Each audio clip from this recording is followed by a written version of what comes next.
Welcome to another edition of Dr. Ify's Hematology and Blood Transfusion Science Lecture Series. Today we are going to be discussing KID blood group system. And it is expected that at the end of this lecture, you should know the antigens that are in KID blood group system.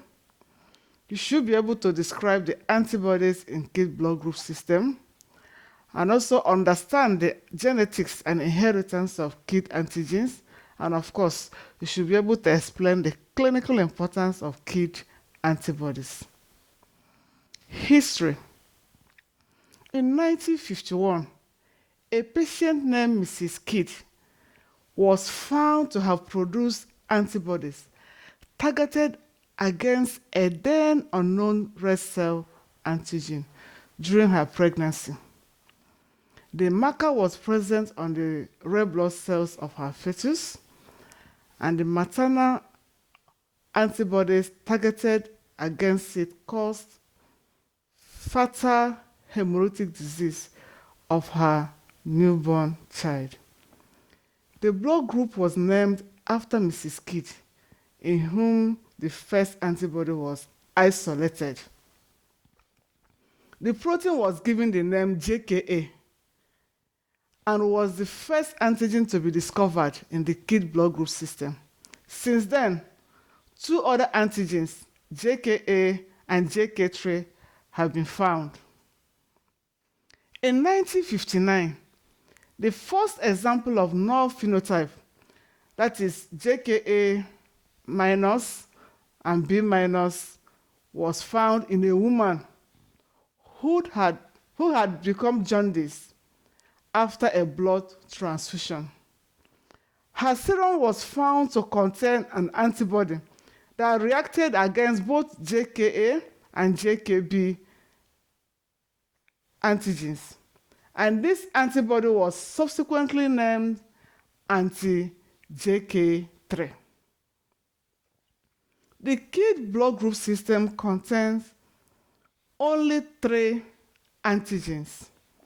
The ISBT symbol is JK, and ISBT number is 009.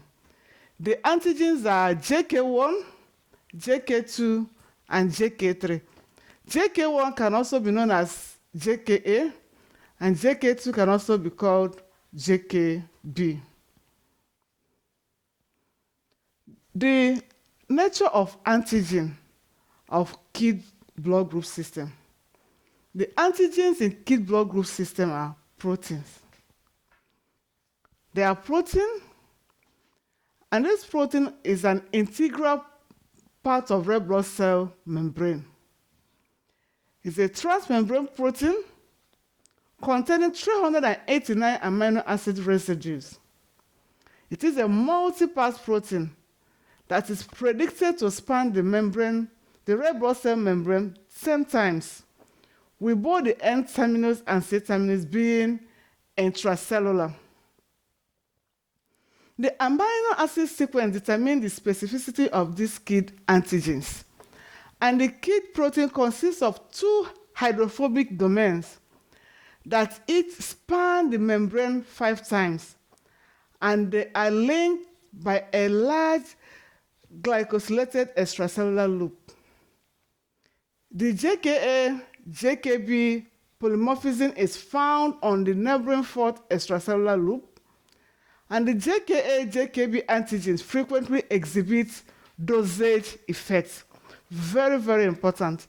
They exhibit dosage effects, and you should know this because when you are doing identification of these KID antibodies, you need to understand this particular property of KID antigens.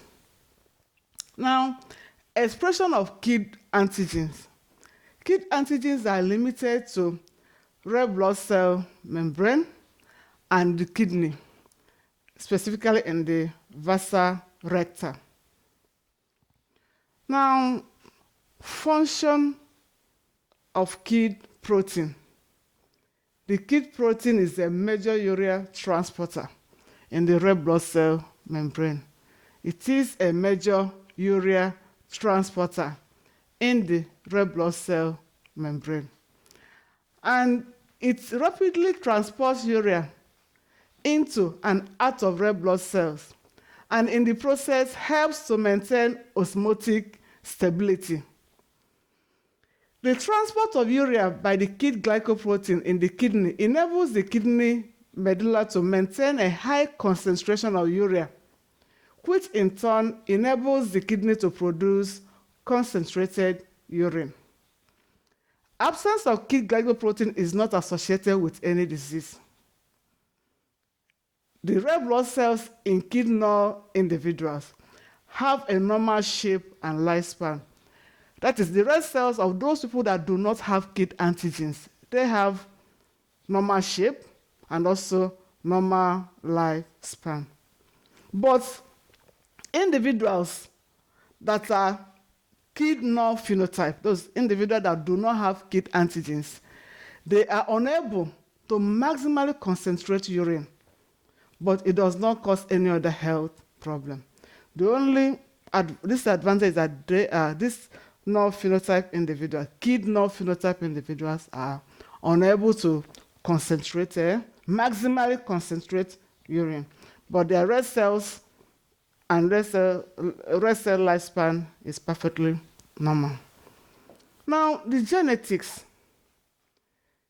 The gene SLC14A1, that is the solute carrier family 14 member 1 gene, encodes the KIT glycoprotein. And this gene is located on chromosome 18. It contains 11 exons that span more than 30 kilobytes of the DNA. The first 3 exons and part of the fourth are not translated. Therefore, it is the exon 4 to 11 that actually encodes the mature KIT protein. The SLC14A1 gene is a member of urea transporter gene family. The SLC14A1 gene has 2 major co-dominant alleles, the JKA and JKB, which is as a result of single nucleotide polymorphism, and the corresponding JKA and JKB antigens differ by a single amino acid. The JK null phenotype, that is the KIT null phenotype, that is the JKA minus B minus, is generally inherited as a recessive trait, and a number of different mutations have been found to be responsible. In the Polynesian population, it is generally inherited as a recessive trait. In the Polynesian population, where the null phenotype is less rare, a splice site mutation causes loss of exon 6 from the messenger RNA transcript. And it is unlikely that the truncated KIT protein produced is transported to the red blood cell membrane. A similar situation holds true in the Finnish population, in which another genetic explanation causes the same phenotype. Frequency of KIT antigens. Research has shown that JKA can be found in 77% Caucasians, 92% blacks, and 73% Asians, while JKB can be found in 74% Caucasians, 49% blacks, and 76% Asians. JK3 antigen can be found in 100% in most populations, and more than 99% in Polynesians. There are 3 main KIT phenotypes. There are 3 main KIT phenotypes. The JK, bracket A plus B minus bracket closes. These are individuals that have KIT antigen A, but they don't have KIT antigen B. The second group of individuals are the JK A minus B plus individuals. These are individuals that they don't have the JKA antigen, but they have the JKB antigen. The third group of individuals are those that are JKA positive and JKB positive. This group of individuals, they have JKA antigens and JKB antigens. The fourth group of individuals are those that they don't have JKA antigen and they don't have JKB antigen. This group of individuals, the people will call kid null phenotype. The JK null phenotype is rare in most populations. Individuals with this blood type are often detected after they have been immunized to kid antigens during a previous blood transfusion or pregnancy. They are very rare in the population, and they can only be detected when they have already been sensitized to produce the antibodies by being exposed to kid antigens, either during pregnancy or through blood transfusion. Then after immunization, JKA negative and JKB negative individual, that is the kid null phenotype individual, for what we call anti-JK3. This anti-JK3 can cause hemolytic disease of the newborn in subsequent pregnancies, and also they can hemolyze donor blood that contains JKA and JKB antigen during subsequent blood transfusion. The anti-JK3 can cause hemolytic disease of the newborn, and it can also cause hemolytic transfusion reaction, typically delayed hemolytic transfusion reaction. Now, frequency of kid phenotypes. The phenotype, the genotype, the approximate frequency in the white, approximate frequency in the blacks, the reactivity with anti-JKA and anti-JKB. The first group of individuals, the JKA plus and JKB plus individual, those people that have both the JKA antigen and JKB antigen, their genotype obviously is JKA and JKB. And you have 50% of this group of individuals in white and approximately 34% in blacks. And then because they have both JKA and JKB antigen, they will obviously react positively with anti-JKA and anti-JKB. Now, the second phenotype is people that are JKA positive but JKB negative. Their genotype is JKA and JKA. And you have 26% of these individuals in whites, 57% in blacks, and obviously because they have JKA antigen, they will react positively with anti-JKA but negatively with anti-JKB. Now, the third group of individuals are those phenotypes that are JKA negative but JKB positive. Their genotype is JKB. You have 24% of these individuals in whites and 9% in blacks, and because they don't have the JKA, they will react negatively with anti-JKA and react positively with anti-JKB. Now we have the fourth group of individuals that are JKA negative and JKB negative. That is the kid null phenotype. This group of individuals, their genotype is JK, and they are very, very rare, both in white and also in black. Obviously, because they don't have the JKA antigen and JKB antigens, they will react negatively with anti-JKA and anti-JKB. Now, antibodies produced against kid antigens. Antibodies produced against kid antigens. The antibodies produced against kid antigens they are all immune antibodies. They are produced as a result of red cell sensitization. And because they are immune antibodies, they are mostly IgG, but IgM can also be found, but they are mostly IgG. And they are capable of causing hemolysis. They can bind complement, they can cause delayed hemolytic transfusion reaction. Anti-JKA and anti-JKB are dangerous antibodies because they can be difficult to detect in routine blood cross-match, and they are common cause of delayed hemolytic transfusion reaction. Anti-JK3 is rare and can cause immediate and delayed hemolytic transfusion reaction. They can also cause hemolytic disease of the newborn, but typically mild hemolytic disease of the newborn. Mild hemolytic disease of the newborn. Anti-JKA has been implicated in at least one severe case of hemolytic disease of the newborn. But most cases of hemolytic disease of the newborn caused by the anti-KID antibodies are mild in nature. Now, anti-JKA and anti-JKB, that's the antibodies against JKA antigen and JKB antigen.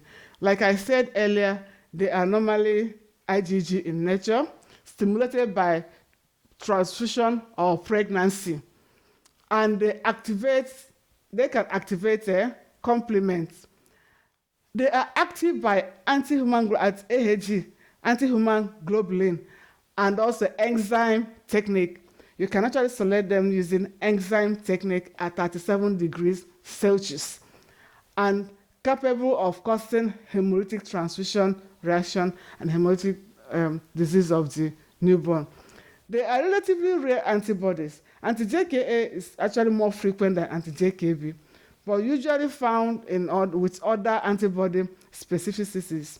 And antibody titer can fall rapidly to undetectable level during using routine technique. That is, using this routine technique may miss weak examples. That's why KID antigen exhibit a dosage effect. There must be in homozygous form through antibody screening and identification. Then, clinical significance of KID antibodies.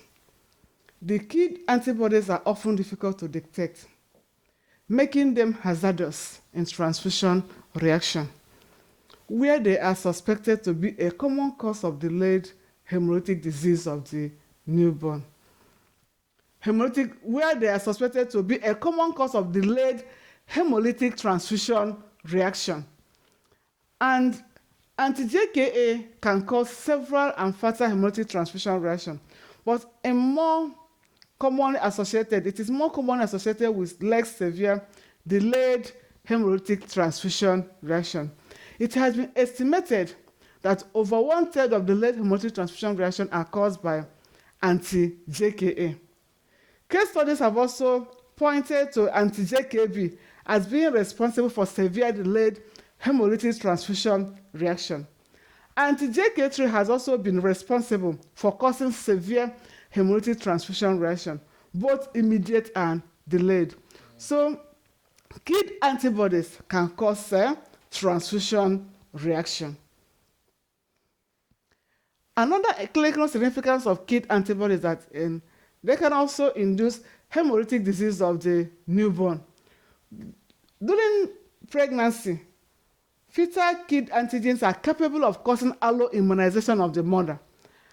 But in contrast to the hemolytic activities of KID antibodies in incompatible blood transfusion, anti-JKA and anti-JKB are only rarely responsible for severe hemolytic disease of the newborn. Likewise, anti-JK3 is a rare cause of hemolytic disease of the newborn, but the first documented case in Mrs. Kid's newborn baby was fatal. So, KID antibodies can cause transfusion reaction, but mostly delayed transfusion reaction. But they can also cause hemolytic disease of the newborn, but mostly mild in nature. It's also good to know that KID antigens exhibit a dosage effect, and they can also be isolated, using enzyme technique, and also anti-human globulin at 37 degrees Celsius.